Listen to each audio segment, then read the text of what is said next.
നമ്മുടെ അള്ളാഹുവിനെ കുറിച്ചുള്ള വിശ്വാസം ഏത് ശാസ്ത്രീയ ലോകത്തിന് മുമ്പിലും പറയാം. ഒരാൾക്കും അത് ഔട്ട്ഡേറ്റഡ് ആണെന്ന് പറയാൻ പറ്റൂല. നമ്മുടെ നേതാവിന് ലോകത്ത് ഏത് ആധുനികന്റെ മുമ്പിലും അവതരിപ്പിക്കാം. നബി സല്ലല്ലാഹു അലൈഹി വസല്ലം തങ്ങളുടെ ജീവിതമോ ചരിത്രമോ രീതികളോ ഭാവങ്ങളോ ഒന്നും ഈ കാലഘട്ടത്തിന് പറ്റൂല എന്ന് പറയാൻ പറ്റില്ല. നബി സല്ലല്ലാഹു അലൈഹി വസല്ലം തങ്ങൾ ലോകത്തെ അതിജയിക്കുന്ന പ്രവാചകനാണ്. വേദങ്ങൾ മുഴുവനും ഒരു ഭാഗത്ത് മാറിക്കിടക്കുമ്പോൾ നമ്മുടെ കയ്യിലുള്ള വേദമാകുന്ന ഖുർആൻ ആരുടെ മുമ്പിലും അഭിമാനത്തോടെ എടുത്തു പറയാൻ പറ്റുന്ന ഖുർആനാണ്. ആ ഖുർആനിലെ ഏതെങ്കിലും ഒരു സൂക്തം തെറ്റാണെന്ന് പറയാനോ അതിൻ്റെ ആശയങ്ങൾ പ്രായോഗികമല്ലെന്ന് പറയാനോ സയൻസിന് കഴിയില്ല. ആയിരക്കണക്കിന് പ്രമാണങ്ങൾ വെച്ചുകൊണ്ട് സംസാരിക്കാൻ പറ്റും. അങ്ങനെ നല്ല ഒരു വേദം, എവിടെയും എടുത്തു പറയാവുന്ന പ്രവാചകൻ, ആരുടെ മുമ്പിലും ഉദ്ധരിക്കാവുന്ന ദൈവവിശ്വാസം, ഇതെല്ലാം നമ്മുടെ കയ്യിലുണ്ടെങ്കിലും ഈ സമുദായത്തിന് അതിനോട് ബന്ധമില്ലാത്തതിൻ്റെ പേരിൽ ഈ സമുദായം വലിച്ചഴക്കപ്പെടുകയാണ്. ഒരുപാട് ആളുകൾ പരിശുദ്ധമായ ഖുർആനിന്റെ ആത്മീയമായ വിചാരങ്ങളെ കുറിച്ച് പറഞ്ഞിട്ടുണ്ട്. അതിൽ യൂറോപ്യൻ ചിന്തകനായ ബിസ്മാർക്ക് അദ്ദേഹത്തിന്റെ വിശാലമായ ലേഖനത്തിൽ എഴുതുന്നു, I have studied all the revealed books. എല്ലാ വേദങ്ങളും ഞാൻ പഠിച്ചു നോക്കി. But since they are corrupted, I have been unable to find the true wisdom I was searching for the happiness of mankind. മനുഷ്യന്റെ മോക്ഷത്തിനും സന്തോഷത്തിനും വേണ്ടി ശരിയായ ദിശണയുള്ള ഒരു വഴിയെയും ഒരു വേദത്തെയും ഒരു പ്രസ്ഥാനത്തെയും ഞാൻ അന്വേഷിച്ചു കൊണ്ടിരിക്കുകയാണ്. ഒരു വേദത്തിലും ഒരു മതഗ്രന്ഥങ്ങളിലും എനിക്ക് കാണാൻ കഴിഞ്ഞില്ല. എല്ലാം കാലഹരണപ്പെട്ടതോ യുക്തിശൂന്യമോ ആയിട്ടാണ് എനിക്ക് അനുഭവപ്പെട്ടത്. എന്നാൽ then I saw that the Quran of Muhammad sallallahu alaihi wasallam, Muhammad നബി സല്ലല്ലാഹു അലൈഹി വസല്ലം തങ്ങൾ കൊണ്ടുവന്ന ഖുർആൻ ഞാൻ പഠിച്ചു, പരിശോധിച്ചു നോക്കി. അപ്പോഴാണ് was for superior to all the other books. എല്ലാ വേദങ്ങളെക്കാളും ഉന്നത ശ്രേണിയിൽ നിൽക്കുന്ന വേദഗ്രന്ഥമാണ് ഖുർആൻ. I found wisdom that will serve man's happiness like this. Such a work cannot be the work of man. മനുഷ്യനാൽ രൂപപ്പെടാത്ത എന്നാൽ മാനുഷികതയ്ക്ക് മുഴുവനും മോചനം നൽകാൻ പറ്റുന്ന വിശുദ്ധ വേദമായി ഞാൻ അതിനെ കാണുകയാണ്. Those who say it's Muhammad's work are denying the imperatives of knowledge.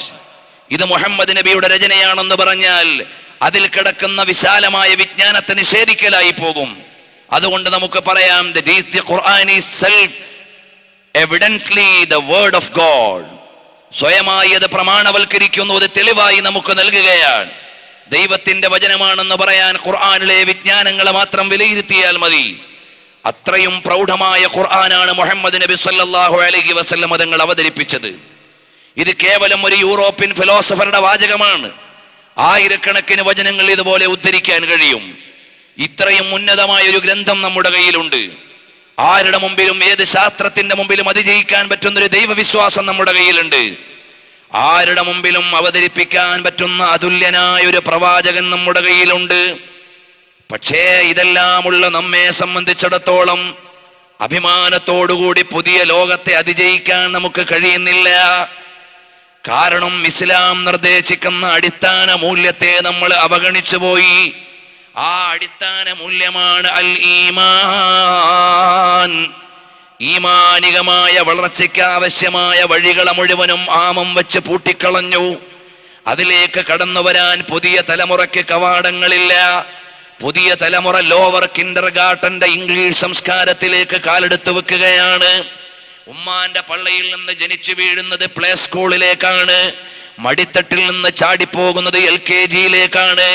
വാപ്പാന്റെ കയ്യിൽ പിടിക്കാൻ തുടങ്ങുമ്പോഴേക്ക് UKG-യിലേക്കാണ്.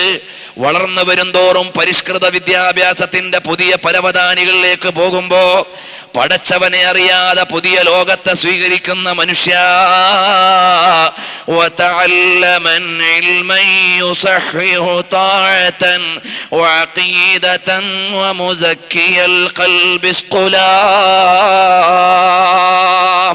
വിജ്ഞാനത്തിന്റെ വഴികളെ എങ്ങനെ ചിട്ടപ്പെടുത്തണമെന്ന് പഠിപ്പിച്ച മതമാണ് ഇസ്ലാം.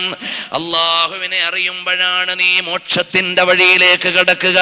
അള്ളാഹുവിനെ അറിയാനുള്ള മാർഗം ഏതാണ്?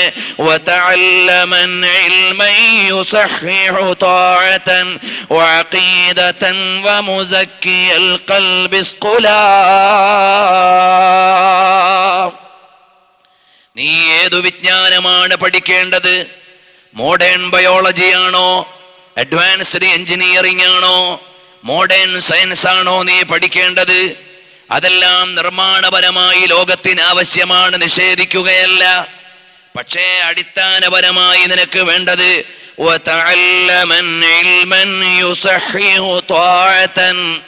ലോകാധികാരിയായ അള്ളാഹുവിനെ അനുസരിക്കുന്നതിന്റെ നിയമങ്ങൾ, പടച്ചവന്റെ മുമ്പിൽ സാഷ്ടാംഗം ചെയ്യുന്നതിന്റെ നിയമങ്ങൾ, അള്ളാഹുവിനെ അറിയാനും അവനിലേക്ക് അടുക്കാനുമുള്ള നിയമങ്ങൾ.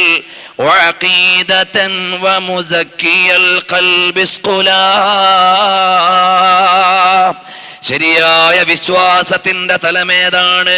ശരിയായ കർമ്മത്തിന്റെ വഴി ഏതാണ്? ശരിയായ ആത്മാവിനെ പാകപ്പെടുത്താനുള്ള മധുരമുള്ള വിജ്ഞാനം ഏതാണ്? ഈ വിജ്ഞാനങ്ങളാണ് നീ അടിസ്ഥാനമായി പഠിക്കേണ്ടത്. 3 ക്വാളിറ്റീസ് ആണ് നിന്റെ വിജ്ഞാനത്തിന് വേണ്ടത്. ഒന്നാമത്തത് നിന്റെ ആരാധനയെ അന്യൂനമാക്കണം. രണ്ടാമത്തത് നിന്റെ വിശ്വാസത്തെ വിമലീകരിക്കണം. മൂന്നാമത്തത് നിന്റെ ആത്മാവിനെ ആത്മീയതയുടെ ബോധമണ്ഡലമാക്കി മാറ്റണം. ഇത് 3 ഉണ്ടാകുമ്പോഴാണ് നിന്റെ വിജ്ഞാനം ശരിയായി മാറുക. ആധുനിക വിദ്യാഭ്യാസം നമുക്കത് നൽകുന്നില്ല. നമ്മുടെ മക്കള് കോളേജിലേക്ക് പോകുന്നു, സിദ്ധാന്തങ്ങൾ പഠിക്കുന്നു, നിയമങ്ങൾ പഠിക്കുന്നു, ഇക്വേഷൻസ് പഠിക്കുന്നു, തിയറികൾ പഠിക്കുന്നു, പ്രാക്ടിക്കലുകൾ ചെയ്യുന്നു. പക്ഷേ അവർ അള്ളാഹുവിലേക്ക് അടുക്കാനുള്ള വിജ്ഞാനം അവർക്ക് ലഭിക്കുന്നില്ല. അതുകൊണ്ട് എൻ്റെ പുതിയ തലമുറയിലെ രക്ഷിതാക്കളോട് പറയട്ടെ, ഉമ്മമാരെ, നമ്മുടെ മക്കള് പഠിക്കേണ്ട അടിസ്ഥാനപരമായ വിജ്ഞാനം ഏതാണ്? അവർ അള്ളാഹുവിലേക്ക് അടുക്കാനുള്ള ഇൽമാണ്. ഹാദിസ്സലാസതു ഫർളു ഐനിൻ ഫഅരിഫൻ വഅമൽ ബിഹാ തഹ്സുൽ നജാതുൻ വഅതിലാ. മോനെ, നീ പഠിക്കൽ നിർബന്ധമുള്ള വിജ്ഞാനം ഇതാണ്.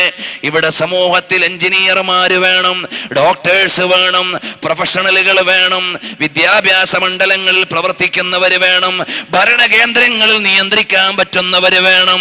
അതെല്ലാം സാമൂഹികമായ ബാധ്യതയാണ്. പക്ഷേ ഓരോ വ്യക്തിക്കും അനിവാര്യമായി വ്യക്തിപരമായ നിർബന്ധം ഏതാണ്? അവൻ അള്ളാഹുവിനെ അറിയാനുള്ള വിജ്ഞാനം നേടണം. അല്ലാതെ നിനക്ക് പടച്ചവനിലേക്ക് ചേരാൻ സാധ്യമല്ല. ഈ ഒരു വൈജ്ഞാനിക ബോധമാണ് സമുദായത്തിൽ വളർന്നു വരേണ്ടത്. ഈ തഖ്വയിൽ അധിഷ്ഠിതമായ ജീവിതം വരുമ്പോഴേ ഈമാനികമായ പ്രഭാവം വരൂ. നിങ്ങൾ മനസ്സിലാക്കണം, തബഖാത്തുൽ ഹനാബിലയിൽ രേഖപ്പെടുത്തുന്നത് കാണാം.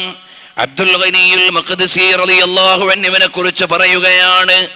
ബൈത്തുൽ മുഖദ്ദസിന്റെ സമീപത്ത് മഹാനവറുകളെ ജയിലിലടച്ചു ലോകപ്രസിദ്ധനായ ഹദീസ് പണ്ഡിതനാണ്. മഹാനവറുകളെ ജയിലറയിലേക്ക് തള്ളി.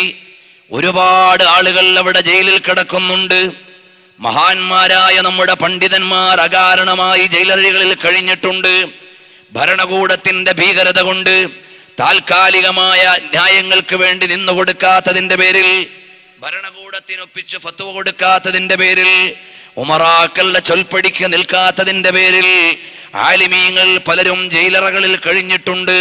മഹാനായ അഹ്മദ് ബിൻ ഹംബൽ റളിയല്ലാഹു അൻഹുവിനെ പോലെ, ഇമാം ഹാഫിദ് സുയൂത്തി റളിയല്ലാഹു അൻഹുവിനെ പോലെ മഹാന്മാര് പലരും കഴിഞ്ഞിട്ടുണ്ട്. പക്ഷേ മഹാനായ മുഹദ്ദിസ് ബഹുമാനപ്പെട്ട ഇമാം അബ്ദുൽ ഗനിയുൽ മഖ്ദിസി റളിയല്ലാഹു അൻഹു പറയുകയാണ്, മഹാനവറുകളെ കൊണ്ടുപോയി ഇസ്ലാമികമായ ന്യായത്തിന് വേണ്ടി നിലകൊണ്ടതിന്റെ പേരിൽ മഹാനവറുകളെ ജയിലിൽ അടയ്ക്കുന്നു. മഹാനവറുകളുടെ കയ്യിലുള്ള വിജ്ഞാനം ഏതാണ്? അള്ളാഹുവിനെ അറിയുന്ന വിജ്ഞാനമാണ്. പാതിരാവിന്റെ പഴുതിൽ എഴുന്നേറ്റുകൊണ്ട് പടച്ചവന് മുമ്പിൽ സാഷ്ടാംഗചിത്തനായി കിടക്കുകയാണ്. മഹാനായ അബ്ദുൽ ഗനിയുൽ മഖ്ദിസി റളിയല്ലാഹു അൻഹുവിന്റെ ജയിലറകളിൽ കിട്ടിയ രാത്രി, ആ രാത്രിയെ വിനിയോഗിക്കുന്നത് എങ്ങനെയാണ്? അള്ളാഹുവിനെ ആരാധന ചെയ്യുകയാണ്. വലിയ ഹാളിൽ പരന്നു കിടക്കുന്ന തലത്തിന്റെ മൂലയിൽ നിന്നുകൊണ്ട് ബഹുമാനപ്പെട്ട അബ്ദുൽ ഗനിയിൽ മഖ്ദിസി റളിയല്ലാഹു അൻഹു നിസ്കരിക്കാൻ നിൽക്കുമ്പോഴാണ് അവിടെയുള്ള ജയിൽ പുള്ളികൾ മുഴുവനും നോക്കുന്നു. രാത്രി സമയമായപ്പോൾ ഈ മനുഷ്യൻ എന്താണ് ചെയ്യുന്നത്?